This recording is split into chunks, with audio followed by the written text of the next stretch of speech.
En World Traffic, agencia aduanal certificada OEA, trabajamos en lograr operaciones de comercio exterior exitosas, con la prontitud y atención que nuestros clientes necesitan. En World Traffic, nos queda claro que es momento de ser flexibles y rápidos, de apoyar a nuestros clientes, de cumplir a cabalidad con la rigurosa normatividad del comercio exterior, que sin duda después de la pandemia será aún más compleja.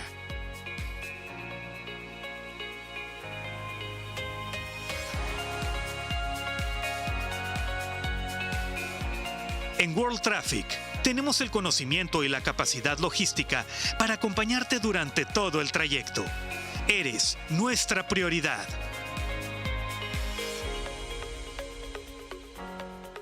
World Traffic, tu agencia experta. Visítanos en www.worldtraffic.mx.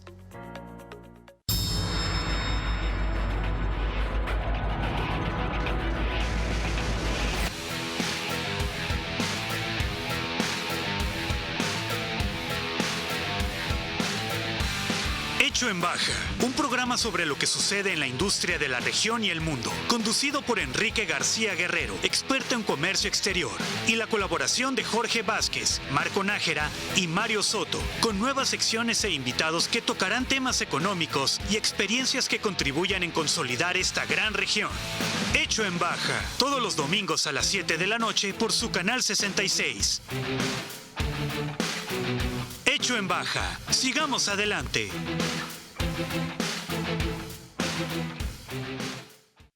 Estimado teleauditorio, bienvenidos a Hecho en Baja, el programa que la industria de exportación de Tijuana y Mexicali producen para usted. En esta ocasión tenemos la mesa La García Guerrero. Acompáñanos aquí en Hecho en Baja.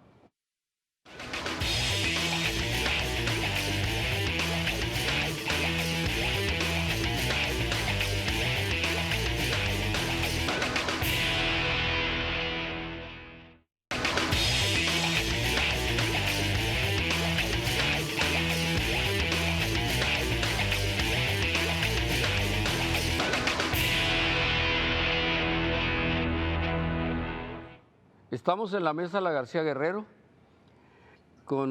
Nos acompaña en esta ocasión Mario Soto. Bienvenido, Mario. Un gusto, Enrique. Está con nosotros Jorge Vázquez. Bienvenido, Jorge.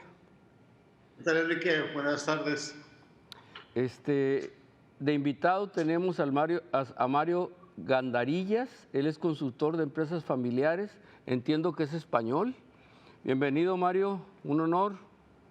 Un placer y gracias por haberme invitado. Bueno, tenemos un tema muy interesante, el gobierno corporativo de las empresas y familias empresarias o familia empresarial. Bueno, todo un tema. Yo voy a empezar ahorita con el COVID, que pues nos tiene un poquito atormentados, ¿verdad? Ahorita el tema son las vacunas, pero realmente México andamos alrededor de los 200,000 fallecimientos. Algunos escépticos dicen que llegamos a 400,000. El contagio andamos rebasando los 2 millones de gentes. Estados Unidos anda en 28 millones y fracción. Fallecimientos más de 500,000. California solo tiene arriba de 50,000 muertos. Bueno, estamos en estado naranja, nos llaman, el estado, pero la federación nos tiene en amarillo, quiere decir que nos ven mejor. Bueno, la gente estamos, como siempre, tenemos que salir a lo indispensable. Los niños un problema en el confinamiento, tenemos un año de confinamiento prácticamente. Las vacunas son todo un tema, ¿no? Porque hay gente que sí, hay gente que no llegan. Si llegan, los países subdesarrollados somos los más golpeados. Ahorita el que tiene el dinero, los países desarrollados son los que están vacunando. Y pues de la calidad de las vacunas y de los efectos de las vacunas, y entramos ya en toda una polémica porque la gente que se la ha puesto, pues hay muchas opiniones. Bueno, ahora el asunto es que tenemos que trabajar porque ya, como dicen en España, pues hay muchos parados, hay mucha gente sin trabajo y el problema es doble, salud o dinero. ¿Tu comentario, Mario Soto, de COVID? Bueno, pues estamos ante una disparidad de semáforos, como tú bien dices, en el estado catalogado en naranja y a nivel federal más aligerado de un tono amarillento, ¿no? Entonces andamos en una transición en donde pues de todas maneras hay que continuar con las medidas sanitarias y sobre todo que ya en el ámbito de negocios, y qué bueno que tenemos a este gran invitado el día de ahora, que qué bueno que se alinearon los astros porque está aquí en nuestra localidad, viene de muy lejos y bueno, pues gustosos de que estés aquí, Mario Gandarillas. Él es socio responsable del área de empresas familiares en Baciero, es una firma de consultoría internacional ubicada en la ciudad de Madrid. Bueno, ya nos comentarás un poco más al respecto de todo ello y que está algunos días en México dando prestación de consultoría en empresas familiares en nuestro país y otro tanto en Europa. Y terminando mi comentario de introducción, pues bueno, estamos en épocas de arrancar ya, o sea, hay mucha economía que está ya quemando llanta, como decimos coloquialmente, y bueno, el que no se meta al carril ya trotando, acelerando, pues se va a quedar vistiendo santos, como decimos en México. Así es de que aprovechemos a Mario Gandarillas para cualquier situación, porque el ámbito de gobierno corporativo y de empresa familiar va muy, muy de la mano. Muchas gracias por aceptar la invitación, Mario. Gracias, Mario Soto. Jorge Vázquez. Jorge, COVID. Pues igual, ¿no? Creo que a nivel de negocio y a nivel de empresa y todo, debemos de seguir pensando en rojo para darle la seguridad a los consumidores y a los clientes de lo que estamos haciendo en nuestras diferentes empresas y no descuidar nada, ¿verdad? Porque si bien o mal la hemos estado liderando en Baja California, ¿sí? Pues los números están muy encontrados. Entonces, la credibilidad de los números alrededor de esto pues sigue estando en duda y no nos queda más que seguir con los protocolos y seguir pensando en rojo, aunque podamos tener ciertas actividades ya más normales, ¿no? Ya vieron que hace unos días la ciudad anunció que iban a empezar a abrir otros lugares, centros recreativos, algunos parques y cosas de ese tipo.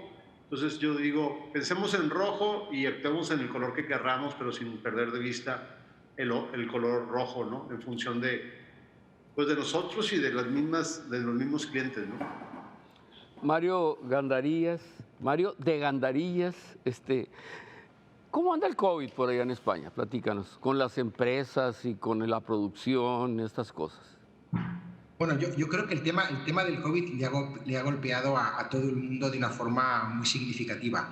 En el caso de España, además, yo creo que ha sido especialmente grave porque ha tocado mucho el sector servicios, restauración, ocio, turismo. Y realmente en algunas localidades prácticamente la actividad económica se ha paralizado en este sector, en el sector turismo. Lo que yo creo también es que ahora que acaban de aparecer ya y se está poniendo en marcha el tema de la vacunación a nivel mundial, con mayor o menor celeridad, yo creo que hay que tener una visión un poco más positiva, ¿no? Porque en cierto modo, el otro día estaba platicando con unos médicos con los que trabajo, a los que estoy asesorando como clientes, y me decían ellos que desde un punto de vista científico, el haber sido capaces en un año de sacar una vacuna es algo que jamás se ha visto en la historia de la medicina, ¿no? Lo cual quizá dentro de lo dramático de la situación hay que sacar la lectura positiva, ¿no? Que cuando al final la comunidad internacional se pone a trabajar consigue un remedio.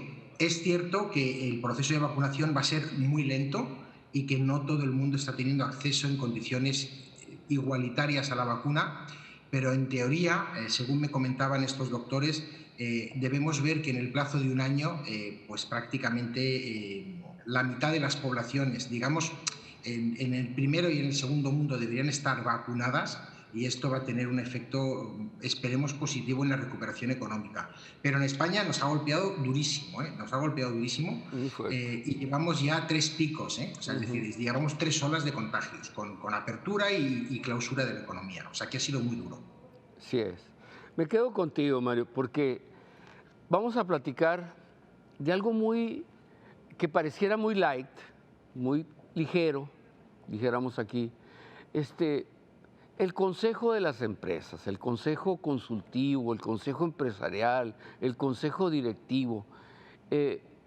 Aquí lo vemos como parte de la sociedad, quiénes son los socios, entran ellos, de repente alguna empresa tiene un consejo administrativo, pero por lo que yo leo o por lo que vi de España, esto es algo muy profesional en ustedes, es algo,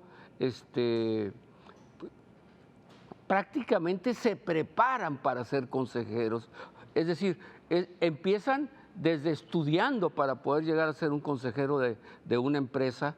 Y yo te dijera, platícanos algo de esto, de esta formación para ser consejero y de lo que significa llegar a consejero profesional.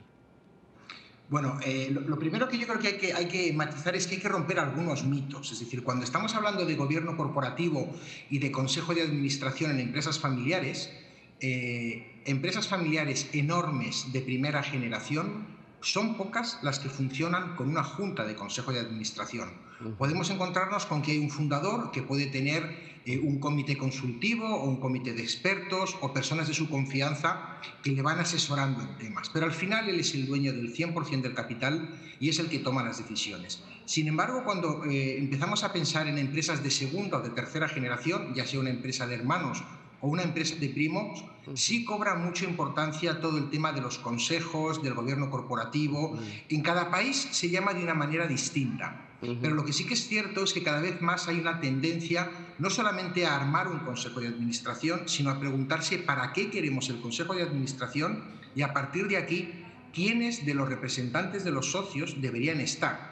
Porque lo que yo me he encontrado muchas veces en México es que cuando algunos consultores arman consejos de administración, lo único que hacen es sentar a todos los socios, que suelen ser hermanos, primos, padres e hijos, con independencia de que tengan el perfil o el conocimiento, ¿no? Y aquí es donde creo que hay que poner el acento, ¿no? No todo el mundo podría ser consejero, porque no todo el mundo tiene la preparación o el perfil para aportar. Y es aquí donde la consultoría de empresa familiar creo que ayuda mucho a las familias a definir quién puede ser consejero, quién no puede ser consejero, y con una cosa muy importante, con límites. Porque con independencia de que mi hermano esté más preparado que yo para ser miembro de un consejo de administración y tomar decisiones, las acciones las compartimos mi hermano y yo. Y entonces hay ciertas decisiones de riesgo o compromisos con terceros que tendrían que pasar por algún otro órgano parecido a lo que se llama un consejo de familia, donde en cierto modo los propietarios van renovando la confianza en sus consejeros. Y retomando el tema de la formación, yo tengo que decir una cosa muy positiva en México. Muchas veces los mexicanos somos los que habláis peor de vuestras debilidades y sin embargo yo he conocido corporativos grandes y medianos en México que tienen muy interiorizado el concepto de gobierno corporativo, quizá necesitan alguna ayuda a la hora de definir las reglas internas, pero luego yo me he encontrado en el mercado de la capacitación en México magníficos cursos para formar a consejeros, tanto por ejemplo en escuelas como el TEC o como IPADE, que realmente permiten preparar a sucesores antes de sentarse en un consejo de administración para que entiendan cuál es el rol de un consejero, con independencia de que este consejero sea miembro de la familia o sea un consejero independiente que en un momento dado aporta criterios, digamos, más neutrales o no vinculados con relaciones de parentesco con la familia. Pero repito, en México hay magníficos cursos y magníficos profesionales que han desarrollado lo que sería la parte teórica de cómo capacitar a futuros consejeros. Muy bien. Mario Soto. Sí, muy interesante el tema. Obviamente nos encontramos, como se ha comentado, con situaciones en donde en el mercado exige de toma de decisiones. Yo le preguntaría, aprovechando la presencia de Mario de Gandarillas, en esta transición de la pandemia, tanto en Europa como en México, en donde has tenido este proceso con algunos clientes en donde a lo mejor iniciaste de forma prepandémica y otros en donde iniciaste ya dentro de la pandemia, tanto en uno como en otro, ¿qué es lo que has visto? ¿Qué es lo que puedes comentar con relación a este tipo de gobierno corporativo? ¿Tenerlo o no tenerlo? ¿Beneficios, etcétera? Adelante, por favor. Pues mira, una cosa que nosotros hemos aprendido a lo largo de este año es que tanto con clientes con los que estábamos trabajando justo antes del arranque de la pandemia o como con clientes a los que hacemos un programa de seguimiento y que ya tienen perfectamente armado su gobierno corporativo. Y es que les ha permitido hacer frente a una situación complejísima, porque ninguno estábamos preparados para esto y nadie lo podía intuir, ¿no? Y sin embargo, al tener unos foros adecuados para hablar de este tipo de decisiones o de este tipo de situaciones o qué estrategia aplicar cuando resulta que tu facturación se cae al 50% o cuando te obligan a cerrar tu hotel, por ejemplo, me ha pasado con algún cliente, el tener armado el gobierno corporativo les ha permitido dar respuestas muy ágiles. ¿Por qué? Porque al final yo conozco familias que se han bajado el sueldo a la mitad, familias que han dejado de pagar su sueldo para seguir pagando a sus trabajadores porque si no el negocio no podía continuar. Si tú estás en una empresa de segunda o tercera generación y no tienes armado quiénes son tus interlocutores en el ámbito empresarial o en el ámbito familiar, poner de acuerdo a las personas es muy difícil. Entonces, yo creo que este tipo de modelos de gobierno corporativo les ha hecho más fuertes y más ágiles a la hora de tomar las decisiones que han sido decisiones complicadísimas, ¿no? Y luego también hemos visto otra cosa, ¿no? En el tema de España, por ejemplo, ha habido muchísimos despidos en las empresas o se han aplicado mecanismos que ha permitido que a lo mejor el trabajador salga de la empresa mediante algún tipo de apoyo estatal con la idea de que luego se reincorpore cuando se normalice, ¿no? Lo que sí que es cierto es que las empresas familiares con las que yo trabajo y a las que conozco son las más resistentes a la hora de despedir al trabajador o a la hora de penalizarle mucho en el sueldo. Es decir, son más sacrificadas porque están mucho más comprometidas con el proyecto que una gran multinacional, donde al final el único parámetro es la rentabilidad. Con lo cual, mi conclusión es que este tipo de situaciones, en la mayoría de los casos, ha sacado lo mejor de las familias empresarias, siendo mucho más eficaz cuando tienen organizados los lugares donde tomar las decisiones, ¿no? Jorge. Yo le preguntaría a Mario, el modelo de gobierno corporativo pues siempre se interpreta como tal, ¿no? Corporaciones, grandes empresas, super macros, Fortune 500 o 300 empresas de México, esquema. Pero hay otro que si le quitamos la palabrita corporativo, sí, que te lleva a un entorno creo que mucho mayor, lo comentabas ahorita, Mario, la empresa familiar, exitosa, empresarial, pero que quizá no llega al concepto lo que se entendería por corporativo. ¿Qué es lo que debería tener una empresa de ese nivel? Pensemos en una pyme grande, ¿no? Pero, o sea, en el nivel grande,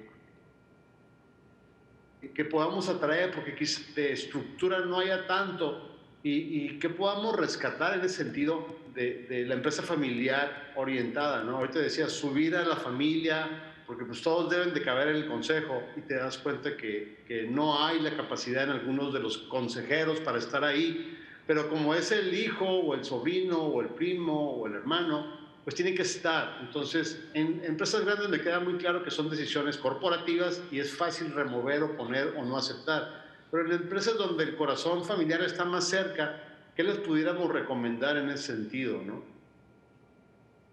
Muy bien. ¿Qué es algo del corporativo? ¿Qué es algo de lo corporativo y que lo puedo llevar de una manera más real en una empresa exitosa comercialmente hablando y familiar? Mira, hay una cosa importante, ¿no? La palabra corporativo efectivamente nos lleva a la idea de pensar en grandísimas empresas o empresas públicas, ¿no? Que están en la bolsa de valores. Y yo entiendo que esto no hay que enfocarlo así. Cuando hablamos de gobierno corporativo en empresa familiar, lo que estamos es intentando definir dónde los propietarios tienen que hablar de ciertos temas y dónde hay que tomar ciertas decisiones.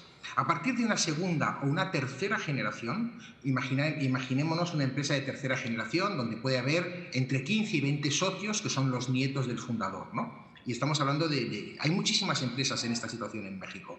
Fundamentalmente, la recomendación que se hace a priori, es cierto que cada familia y cada modelo es distinto dependiendo de la particularidad de los casos. Fundamentalmente, las recomendaciones pasan por armar algo parecido a una junta de consejo de administración donde puede haber 3, 4, 5 personas, no más, con independencia de que haya 20 o 25 socios. Y luego, por otro lado, articular lo que se conoce como un consejo de familia. ¿Y por qué decimos que hay que hacer dos cosas distintas? Porque el consejo de administración, conceptualmente, debería tener como principal objetivo defender los intereses de la compañía, no los intereses de un socio. Y ahí hablamos de un órgano colegiado, con un sistema de mayorías, podemos combinar a consejeros que son dueños, lo que se llaman consejeros patrimoniales, con algún consejero independiente. Y aquí cada familia tiene que hacer un proceso de definición de quién puede y quién no debe ir a un consejo de administración. Pero por otro lado, cuando se articulan también consejos de familia, lo que pretendemos es que algunas decisiones de calado patrimonial, imaginémonos, por ejemplo, que ante una crisis como la del COVID, pues las empresas tienen que endeudarse mucho más con los bancos para seguir adelante, o tienen que prestar avales personales para continuar con el negocio, ¿no? Porque los flujos se ven muy afectados. Esto hay que, primero, explicárselo a los accionistas y a partir de este momento permitir que se tome una decisión utilizando el juego de las mayorías. ¿De acuerdo? Entonces aquí nos encontramos con dos situaciones. En aquellas empresas donde el capital está muy atomizado entre 15 y 20 personas, el sentido común es lo que acaba imponiéndose, al margen de que puede haber ciertos rozamientos a veces, ¿no? Porque no todos tienen a lo mejor la misma situación económica. Pero repito, no tenemos que pensar que el gobierno corporativo es para las grandes empresas, sino lo que nosotros fundamentalmente hacemos con nuestros clientes es primero entender cómo es la estructura familiar, cómo es el reparto del accionario, si hay vocación o no de continuidad y a partir de estas premisas, cuando existe la vocación de continuidad, orientar a los clientes sobre cuáles son las mejores prácticas aplicables en su caso, ¿de acuerdo? Aplicables en su caso para poder continuar. Y fundamentalmente la finalidad última es separar lo que es la propiedad de la operación o de la gestión. Y es cierto que al principio puede costar un poco, pero la experiencia o el feedback que nos dan las familias, yo llevo trabajando en México más de 10 años, es muy positivo, ¿no? Porque al final consigues que las decisiones sean más objetivas, ¿no? Pero repito, esto es muy aplicable a partir de una segunda o una tercera generación, y mientras que cuando estamos entre primera y segunda, el principal reto es hacer un plan de sucesión, ¿no? Trasladar el testigo a la siguiente generación, que eso es un tema distinto. Bueno, Mario, fíjate que me llama mucho la atención que ustedes tienen que tener consejeros y administradores, ¿sí? Que haya un equilibrio entre sus deberes, sus derechos y sus responsabilidades. Se me hizo muy interesante este punto, porque estamos hablando de consejeros y administradores profesionales. Es un poquito diferente al verlo como la familia o el experto que llega nada más a tomar un lugar. Aquí yo veo, pues normalmente un consejero es una gente con experiencia, con práctica, que sabe de los temas relevantes del consejo, ¿sí? Hay un intercambio de experiencias muy interesante entre los consejos, que es el que va a darle forma a esto, ¿verdad? Pero veo que ustedes tienen programas para hacer un buen gobierno en las sociedades. No sé si lo haya en México, ¿verdad? Pero yo no lo he oído en la región, cuando menos. Oigo de muy buenos consejeros, ¿verdad? Que están en empresas de todo calado me ha tocado. Dan ustedes un diploma de buen gobierno para consejeros profesionales, ¿sí? No lo enfocamos exactamente así. Es cierto que algún cliente nuestro, cuando ha presentado en alguna escuela de negocios su modelo de gobierno corporativo al que le hemos ayudado a llegar, el premio se lo han dado al cliente, no al consultor, porque el que al final arranca el modelo es el cliente, ¿no? Pero yo diría una cosa en relación a la figura del consejero, ¿no? Porque ya he comentado que tanto en España como en México como en Estados Unidos hay cursos que te enseñan no tanto a ser consejero, sino a qué esperar de un consejo y cómo interactuar con los miembros de un consejo de administración. Pero yo la conclusión personal que he sacado, y que quizá a lo mejor esto no aparece mucho en los libros, es que un buen consejero fundamentalmente es una persona que tiene sentido común, una enorme capacidad de escucha, una capacidad de aprendizaje rápido en relación a las particularidades de un giro, de un negocio o de un determinado sector, y una cosa muy clara: en relación a los consejeros externos, tienen que ser personas independientes, es decir, personas que económicamente no dependan de lo que le está pagando esa empresa por asistir a 1, 2 o 5 juntas al año. Porque si tú al final te traes a una persona para que repita lo que dice el miembro de la familia que en ese momento tiene más poder, y en cierto modo tú puedes entender que es el que está pagando tus honorarios, no estás aportando lo que tienes que aportar. Es decir, al final un consejero tiene que decir lo que piensa y tiene que hacer una recomendación y, llegado el caso extremo, a votar a favor o en contra de una iniciativa. Y eso solo se puede hacer por gente independiente, que económicamente no dependa de esto, y evidentemente cuantas más empresas conozcas, en función de tu perfil personal, un poco de la formación académica que tú tengas, pues puedes aportar más o menos. Pero repito, yo si tuviera que pensar en un consejo de administración, siempre buscaría una persona, uno de los consejeros, con un perfil muy económico-financiero, es decir, una persona que manejara muy bien los números y el control de los flujos. Pensaría también en algún otro empresario de éxito que quiera participar en mi consejo de administración y que no tengamos un conflicto de intereses, es decir, que no sean giros donde podamos apreciar un conflicto, y luego hacer participar a alguno de los miembros de la familia que, digamos, tengan ganas y tengan cierto conocimiento de la operación. Y con esto se pueden hacer equipos de 3, 4 o 5 personas que analizan mejor las cosas que uno solo, ¿de acuerdo? Y una cosa importante: el consejo de administración, como se define en muchos libros, es un órgano colegiado, es decir, deberíamos tomar las decisiones por sentido común y, por tanto, por consenso. Esto está muy bien, pero hay veces donde un grupo de personas lo ve de una manera y otro grupo de personas lo ve de otra. Por lo tanto, tenemos que tener articulado un sistema para tomar decisiones por votación, si fuera necesario, y, lógicamente, un sistema de implementación de las decisiones a partir de las personas que están en la operación. En cierto modo, el consejo de administración sería el jefe del director general o del CEO, y tendríamos que obedecer las decisiones que han tomado. ¿De acuerdo? Muy bien. Mario Soto. Sí, nos ha tocado en el mercado interactuar con precisamente la consultoría de empresas familiares. Yo quisiera, Mario, que nos compartieras lo que has vivido, lo que me ha tocado vivir contigo en las interacciones que hemos tenido empresarialmente.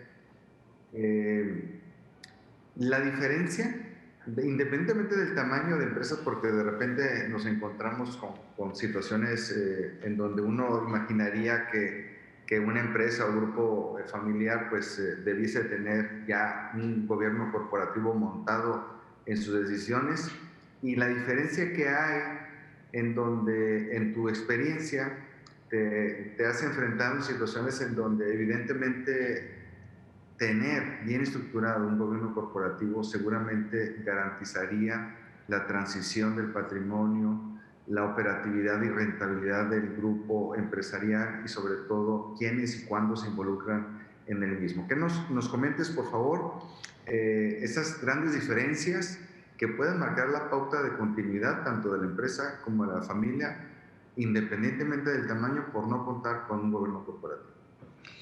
Bueno, yo he dicho al principio una cosa, es decir, no hay dos casos iguales, igual que no hay dos familias iguales y no hay dos empresas iguales, ¿no? Pero yo creo que uno de los factores cuando hablamos de gobierno corporativo que deberíamos tener en cuenta es si en una generación en concreto están conviviendo accionistas activos, que son accionistas que están en la operación, con accionistas pasivos, que son aquellos que tienen un 10, un 15%, pero no están operando la compañía. En México nos encontramos mucho con que los hijos o los nietos varones son los que están en la operación y las hijas quizá por las decisiones que han tomado, por el modelo social que hay en algunas partes de México, pues no están tan activas en la intervención de la operación, pero siguen siendo socias, ¿no? Si nos encontramos con este tipo de sistemas familiares y empresariales, el gobierno corporativo debería cuidar una cosa muy importante, y es el concepto de la utilidad o del dividendo. ¿Por qué?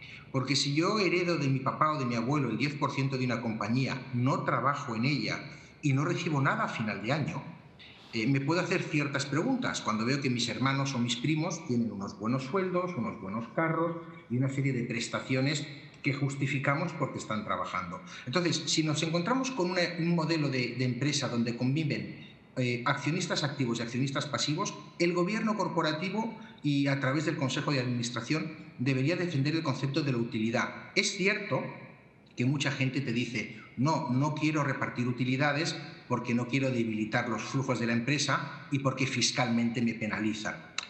Creo que también esto debe ir acompañado del concepto del dividendo de una buena planeación estratégica en la asesoría fiscal, ¿no? para ver qué empresa puede repartir y qué empresa no debe repartir. Sin embargo, si nos vamos al modelo en el que todos los socios, todos los hermanos están en la operación, o todos los primos están en la operación, mi experiencia es que el modelo acaba fracasando. ¿Por qué? Porque se genera una competencia tremenda entre los miembros de la siguiente generación para ver quién sustituye al papá o quién sustituye al abuelo. Y esto, desgraciadamente, suele perjudicar primero a la empresa y luego deteriorar muchísimo las relaciones familiares. Entonces, yo conozco muchísimos casos de empresas familiares donde a partir de una tercera o una cuarta generación han decidido que la familia no está en la operación y contratan a una persona de fuera, y sin embargo algunos miembros de la familia se quedan en los órganos de gobierno para tomar decisiones estratégicas o patrimoniales. No existe un modelo perfecto o que te garantice el éxito. El modelo que funciona es el resultado de sentar a los miembros de la familia a platicar con orden y con respeto de temas que son sensibles porque tienen un trasfondo económico, de poder, egos individuales, y al final llegar a un acuerdo. ¿Por qué? Porque llegan a la conclusión de que valen más juntos que separados y que al final lo que han recibido es un legado porque han tenido la suerte de ser hijos o nietos de personas muy emprendedoras, ¿no? Pero es difícil dar una receta única, ¿no? Fijémonos en si tenemos combinación de activos y pasivos o si están todos dentro, cómo van a preparar el paso a la siguiente generación, porque si vemos la empresa familiar como el paraguas para emplear a todos los accionistas, ese modelo está casi seguro condenado al fracaso. Fíjate que es muy interesante lo que estás platicando, Mario. Hay una cosa, bueno, le voy a dar la palabra a Jorge porque sigue Jorge y después yo voy a hacer mis comentarios. Adelante, Jorge.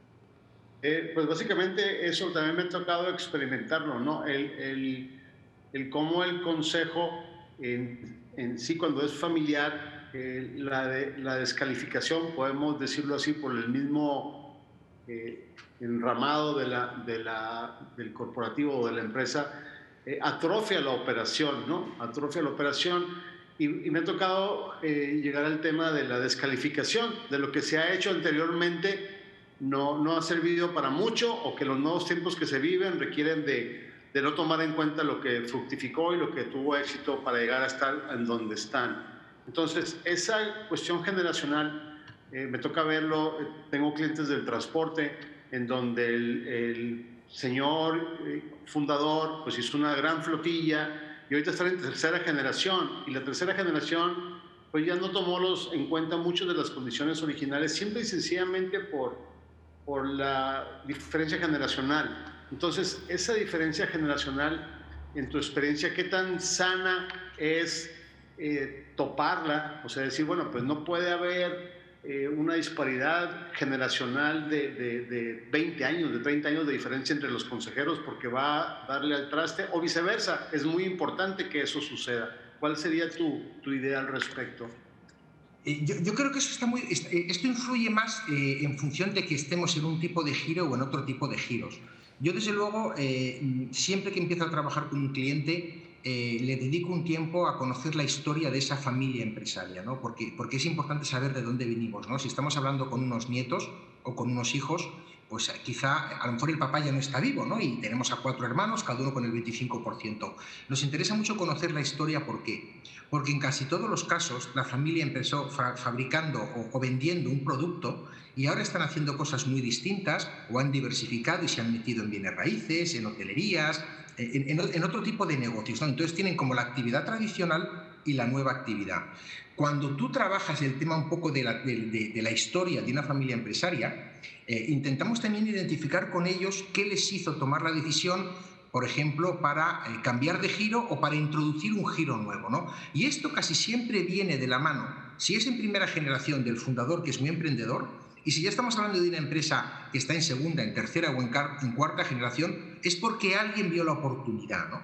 Entonces, el combinar a consejeros que tengan edades muy distintas creo que es muy positivo, porque la gente joven arranca con mucha fuerza, pero también me gustaría romper otro mito, ¿no? Muchas veces yo me he encontrado, por ejemplo, con protocolos familiares o con pactos de socios que regulan el gobierno corporativo, donde están diciendo que la siguiente generación solo puede acceder si tiene 4 carreras, 25 maestrías y 18 idiomas, ¿no? Y te das cuenta que sobre el papel, si tú tienes un hijo con todo este currículum, pues desde luego lo que has hecho es gastarte mucho dinero en formación y tu hijo ha estudiado muchas horas, ¿no? Pero no necesariamente es el único condicionante del éxito. Yo he conocido gente de siguientes generaciones muy emprendedora que han reinventado el negocio familiar o porque hubo un cambio de mercado o porque pasaron ciertas cosas. Entonces, combinar gente joven con gente mayor es muy productivo, del mismo modo que tampoco podemos hacer cuando llega la siguiente generación, que suele tener mejor formación que el papá, porque han ido a mejores escuelas, a mejores universidades, olvidarnos de toda la experiencia acumulada de un fundador. Entonces, yo creo que la combinación entre generaciones es lo perfecto, y aquí esto funciona bien si el entramado de la relación personal es bueno. ¿Por qué? Porque al final, si tú tienes una relación histórica buena con tu papá, podrás pensar de manera diferente a él sobre cómo hay que gestionar el negocio o qué tipo de estrategia hay que darle. Pero la comunicación será buena y se permitirá, habrá una cierta escucha activa, es decir, uno escuchará al otro. Si tú tienes una relación familiar, personal, mal construida con tus hijos, y esto lo vemos muy a menudo, el modelo puede llegar a no caminar teniendo a un padre y a un hijo, o a un abuelo o a un tío y un sobrino sumamente preparados y sumamente complementarios, ¿no? Entonces, yo no lo he comentado al principio, yo soy abogado de formación, ¿no? Y sin embargo, después de llevar como 10 o 12 años trabajando con empresas familiares, me decidí a hacer una maestría de 4 años en terapia familiar. Y dirán, pero ¿qué un abogado tiene que estar haciendo durante 4 años terapia familiar en un contexto clínico? La verdad es que la mayoría de las dificultades que tienen las empresas familiares tienen su origen en las relaciones familiares.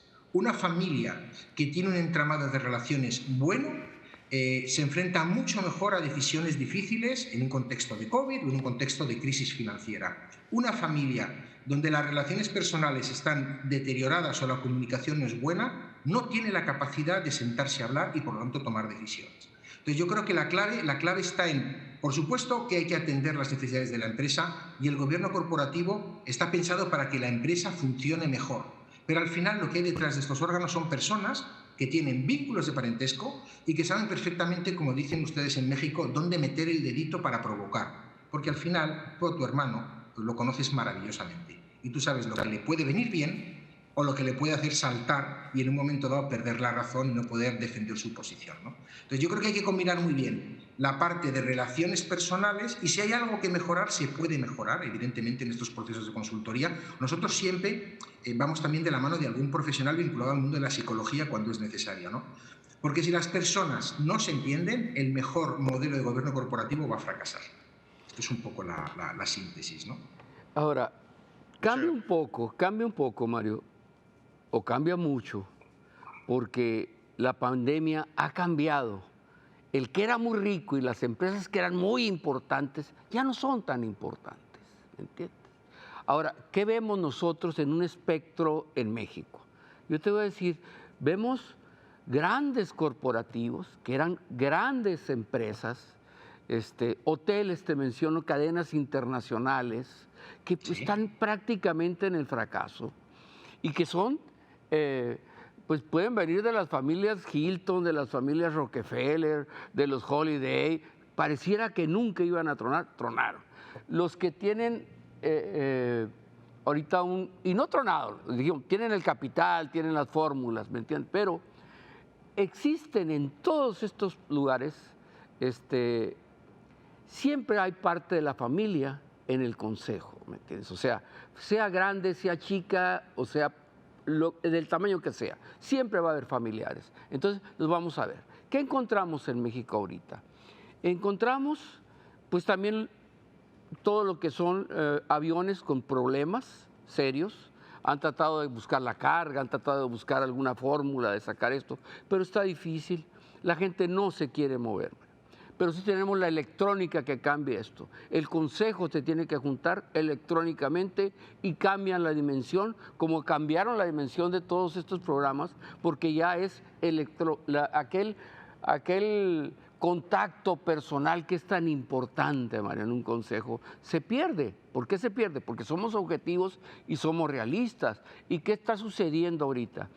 En las clases sociales, pues las de arriba, pues como siempre arriba y más fuertes. La clase media, en todos los países subdesarrollados, nos estamos volviendo muy poquitos, la clase media, y mucha gente pobre o desempleada. Es decir, tenemos otro espectro que nos da la pandemia, y es una pandemia que no va a durar. La vacunación, pues es como vamos viendo, ¿no? Y luego de la vacunación que sigue, y que las reglas que tenemos que contener, porque las empresas pues tienen que trabajar en espacios más grandes, tienen que tener un contrato que firman internacionalmente para cumplir con sus objetivos. Es decir, están al filo de la navaja, ¿me entiendes? Y más las relaciones, si nos vamos a la política que afectan a las empresas internacionalmente, pues ya estamos en otros terrenos que también están afectando a la producción, están afectando estas decisiones de gobiernos, sí nos afectan a las mismas empresas y muy serio. Es decir, es como globalizar lo nuevo y tener lo nuevo que nos ayuda mucho, que es también lo informático, pero perdemos aquella calidez de las reuniones. Platica un poquito de esto. Pues mira, yo creo que alguno de vosotros ha dicho al principio que el COVID ha venido a cambiarlo todo, ¿no? Y efectivamente nos ha obligado a cambiarlo todo. Simplemente para dar una respuesta muy concreta a lo que tú me preguntas. Yo personalmente viajo a México 11 veces al año para atender a mis clientes, y en cada viaje estoy entre 10 y 15 días trabajando en México. Cuando arrancó el COVID y en España nos bloquearon porque se decretó un estado de alarma y nos prohibieron salir de casa, esto fue a principios del mes de marzo. Por lo tanto, yo desde el 1 de marzo hasta, digamos, el 1 de septiembre no he podido viajar. Claro, estaba trabajando con algunas familias en México, ¿no? Entonces lo primero que hice fue ponerme en contacto con ellos y les dije, vamos a ver, o lo paramos todo o intentamos adaptarnos a trabajar en remoto. Al principio a todos nos resultó incómodo porque no estás tan acostumbrado a hacer trabajos con este tipo de plataformas. Y sin embargo la experiencia ha sido muy buena. Y creo que este modelo ha venido para quedarse. Ahorras tiempo y ahorras muchísimo dinero a los clientes. Es cierto que no está la calidez de una relación, de una reunión directa entre personas se nota. Es decir, si nosotros cuatro ahora mismo estuviéramos en un estudio, la dinámica sería distinta a la que está siendo en este momento con la plataforma que estamos usando. Pero inevitablemente yo creo que una de las cosas buenas que ha tenido el COVID, y fíjate, estoy diciendo una de las cosas buenas, es que nos ha hecho a todos acelerar tecnológicamente y adaptarnos a las circunstancias. Quizá no sea igual de cálido, pero al final se está consiguiendo prácticamente lo mismo. Es cierto que los mexicanos sois más afectivos y más de contacto que los españoles. Los alemanes dicen lo mismo de los españoles. Los alemanes son como más distantes y los españoles somos de más mucho contacto. Más, sí. Es un tema cultural, pero creo que esto nos ha obligado, nos está enseñando a que se puede trabajar de otra manera. Yo no sé cómo está en México el tema del teletrabajo. En España hay un montón de compañías, por ejemplo Telefónica o Banco de Santander, donde sus empleados van semana sí, semana no, y el resto se quedan en casa, pero siguen trabajando en remoto. Y estamos hablando de grandísimos corporativos. ¿Por qué? Porque el riesgo del contagio te puede bloquear una compañía entera, ¿no? Así es, se acaba la compañía. Muy bien, me quedan más o menos 2 minutos, 30 segundos para cada quien. Mario Soto.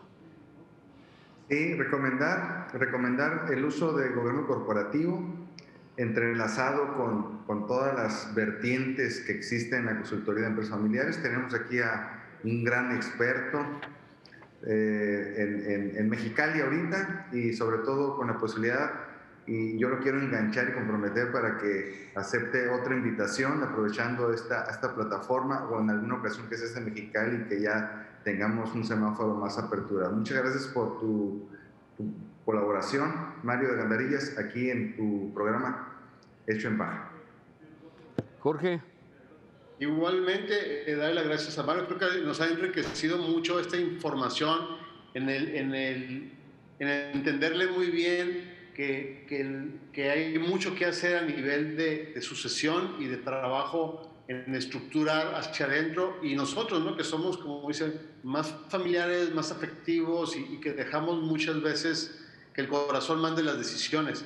Entonces, creo que es interesante la plática, y pues la posibilidad de volverte a tener de invitado pues sería realmente un lujo. Muchas gracias, Mario. Gracias, Jorge. Bueno, yo creo que un poco para cerrar, lo primero, agradeceros muchísimo el que me hayáis invitado, y tampoco me gustaría cerrar con un mensaje de estos pesimistas. Yo creo que de todo esto lo que está claro es que tenemos la capacidad de reaccionar. Es cierto que hay gente que lo ha pasado, lo está pasando muy mal, y en países donde a lo mejor la desigualdad entre estratos sociales es más marcada, pues todavía el tema es mucho más sensible. Pero repito, al final yo creo que las empresas familiares tienen una extraordinaria capacidad para reinventarse, ¿de acuerdo? Y para hacer cosas distintas en función de cada generación. Y esto es una cosa que hemos aprendido todos los que nos dedicamos a la empresa familiar y hemos estudiado casos de éxito y casos de fracaso. Lo que está claro es que cada generación sin COVID ha reinventado la compañía, con lo cual ahora lo que toca es buscar nuevas alternativas para adaptarnos a esta situación, que creo que no va a cambiar a corto plazo. Es decir, la vacuna ayudará, pero yo creo que va a haber un antes y un después en la forma de entender y hacer los negocios con todo esto. Muy bien. Yo voy a cerrar con un final que voy a decir: el destino no es un asunto de suerte, no es algo por lo que uno espera, es algo que uno logra. Mario Soto, gracias, Mario. Placer, Enrique. Gracias, Jorge. Mario de Gandarillas, fue un honor. Que estén bien. Gracias a vosotros. Un saludo fuerte. Gracias a ustedes. Buenas tardes.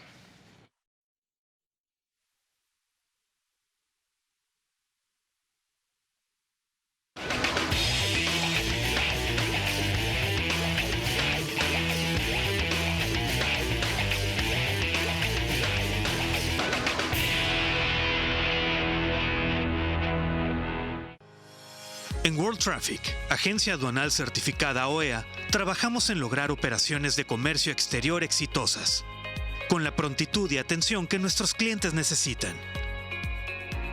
En World Traffic, contamos con una robusta plataforma informática que, combinada con nuestra experiencia, conocimiento técnico y logística, te darán la seguridad y confianza de cumplir con la rigurosa normatividad del comercio exterior.